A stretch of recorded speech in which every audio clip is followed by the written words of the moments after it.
Yes, good afternoon to everyone. Myself Vijay Singh and I am your science teacher.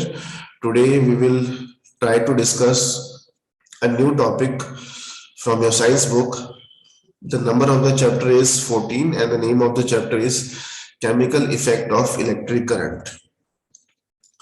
जैसे इसका name suggest कर रहा है, इस चैप्टर में हम इलेक्ट्रिक करंट के केमिकल इफेक्ट्स को डिस्कस करेंगे कि इलेक्ट्रिक करंट के केमिकल इफेक्ट्स क्या क्या होते हैं।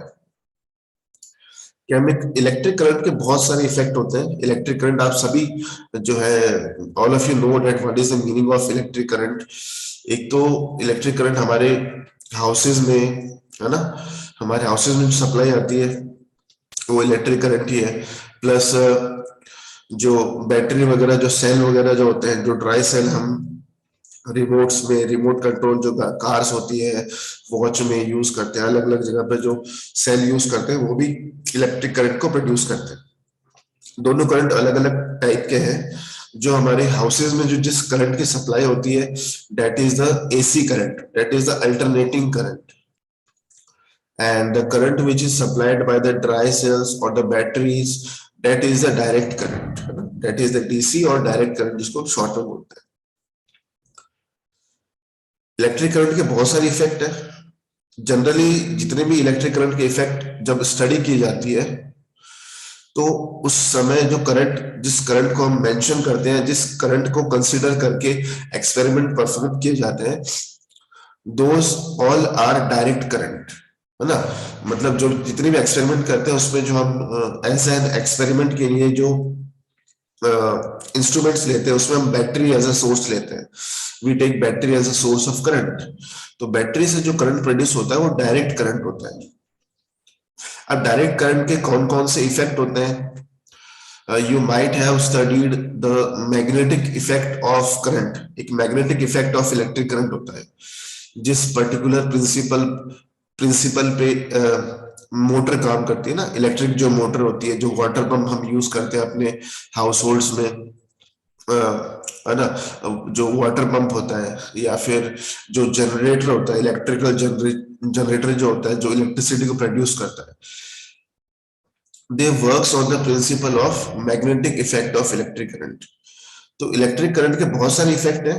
एक होता है जैसे कि एक तो केमिकल इफेक्ट तो हम पढ़ेंगे इस चैप्टर में, इसके अलावा भी कई सारे इफेक्ट होते हैं। एक तो होता है heating effect of electric current, है ना।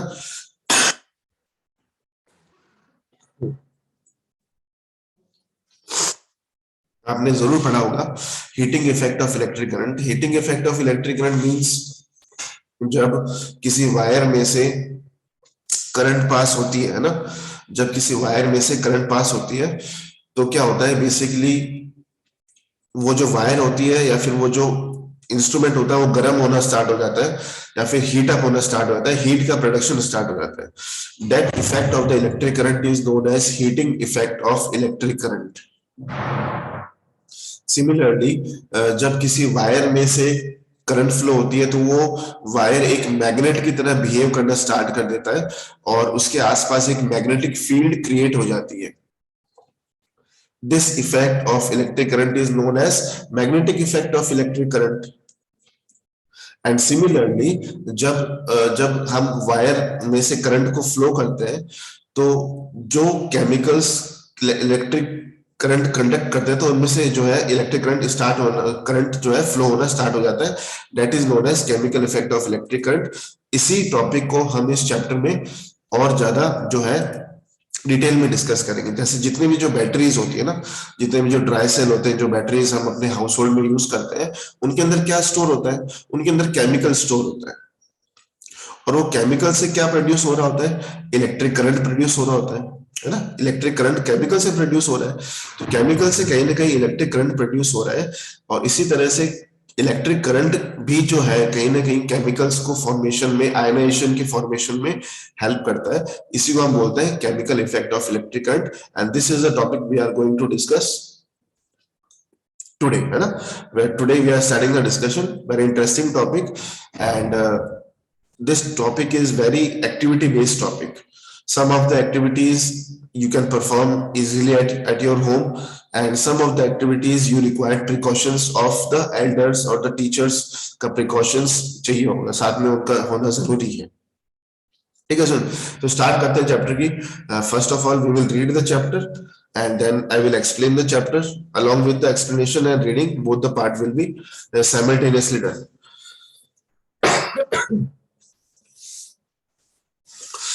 Yes, all of you see.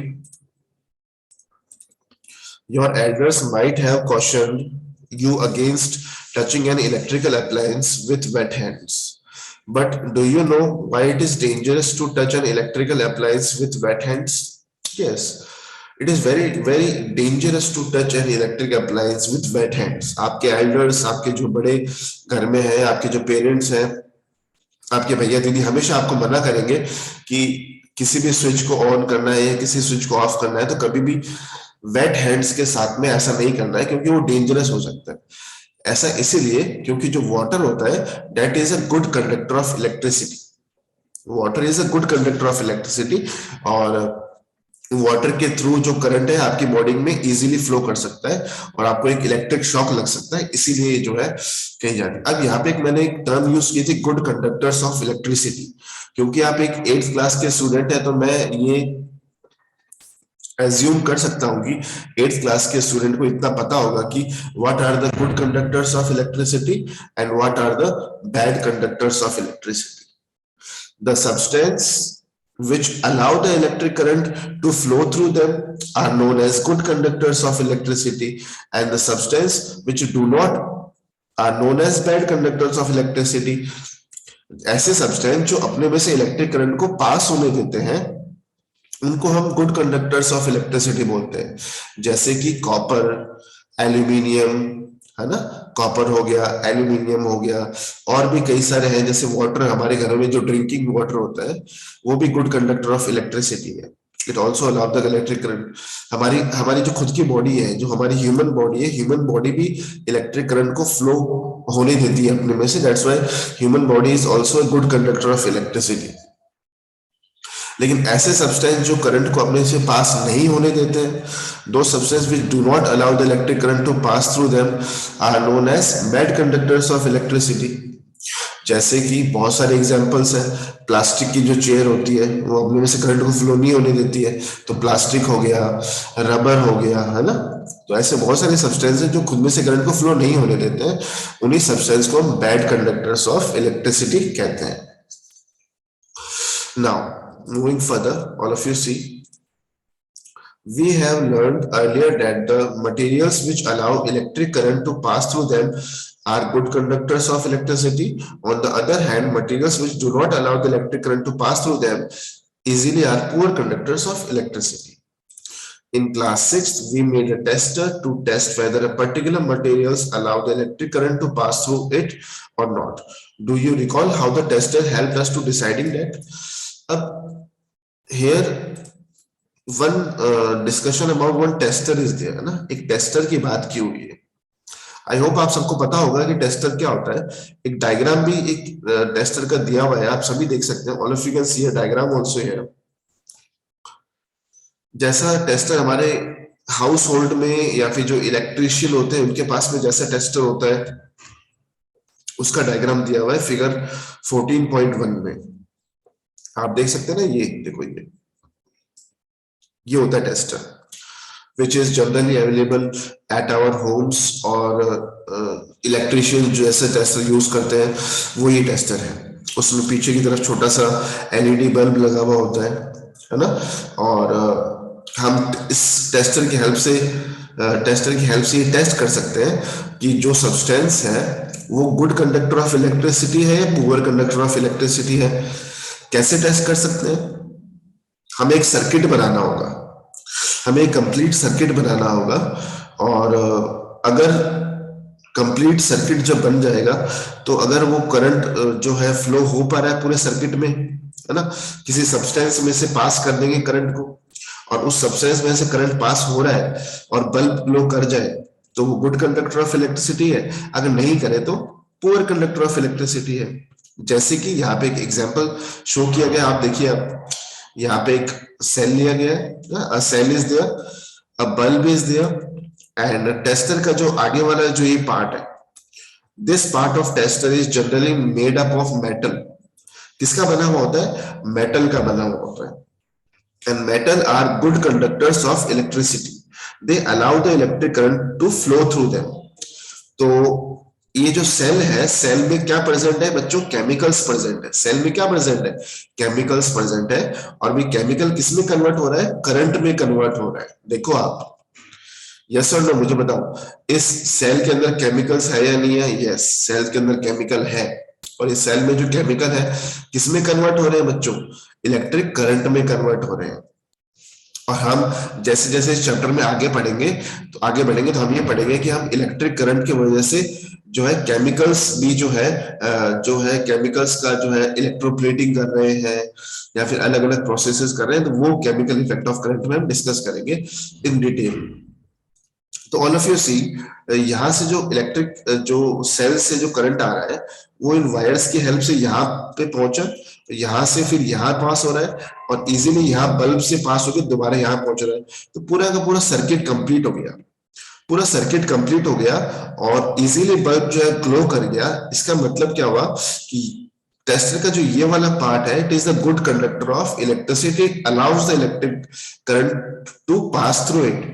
लेकिन टेस्टर का जो ये वाला पार्ट है, जो पीछे से उसको पकड़ने के लिए जो होल्ड करने के लिए जो पार्ट होता है, जनरली वो वुड का बना हुआ होता है या जनरली वो प्लास्टिक का बना हुआ होता है। प्लास्टिक और वुड दोनों के दोनों ही बैड कंडक्टर्स होते हैं इलेक्ट्रिसिटी के।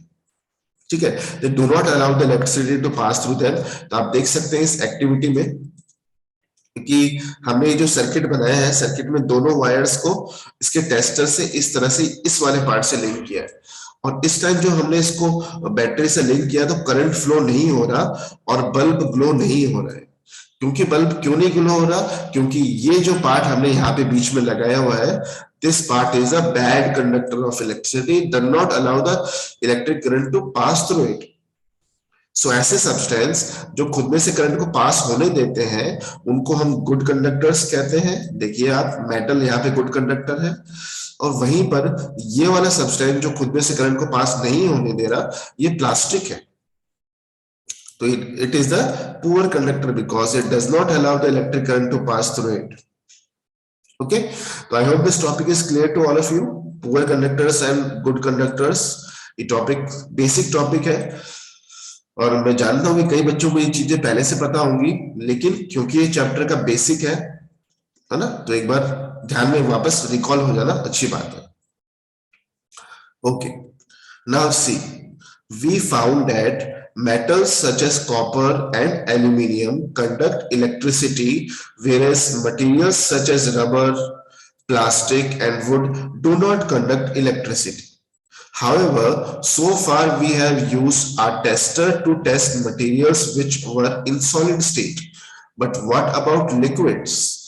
Do liquids also conduct electricity? Let us find out. तो अब तक जितने भी टेस्टर हमने सब्सटेंस को चेक किया है कि वो इलेक्ट्रिक करंट उसमें से फ्लो हो रहा है नहीं हो रहा है, वो जनरली सॉलिड सब्सटेंस ही थे। जनरली जैसे कि आपके घरों में भी ऐसे टेस्टर अवेलेबल होंगे ना, तो टेस्टर की हेल्प से हम जनरली सॉलिड सब्सटेंस को चेक कर सकते हैं कि ये जो टेस्टर जो आपको स्क्रीन पे विजिबल हो रहा है, ये टेस्टर हमारे घरों में अवेलेबल होता है, इलेक्ट्रिशियन के आसपास पास में अवेलेबल है। लेकिन recall that tester which was made by you, recall that tester which was made by you in class 6 as it is mentioned here। आपकी बुक्स में मेंशन किया गया है कि क्लास 6 में आपने एक टेस्टर जरूर बनाया होगा, ठीक है ना। तो उस टेस्टर से हम अब क्या चेक करेंगे? हम ये चेक करेंगे कि लिक्विड्स जो है they are the good conductors of electricity और बैड कंडक्टर्स ऑफ इलेक्ट्रिसिटी। इन लिक्विड्स हम अलग अलग लिक्विड्स चेक करेंगे। हम जो है वाटर को चेक करेंगे, हनी चेक करेंगे, मिल्क चेक करेंगे, है ना, विनेगर को चेक करेंगे, बहुत अलग अलग लिक्विड्स को चेक करेंगे।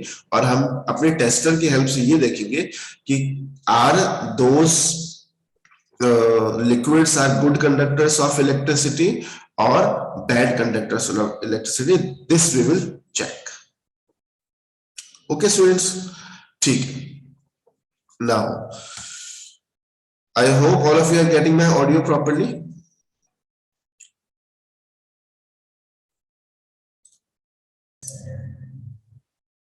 Thank you very much for joining the class. Thank you very much. I'll see you tomorrow.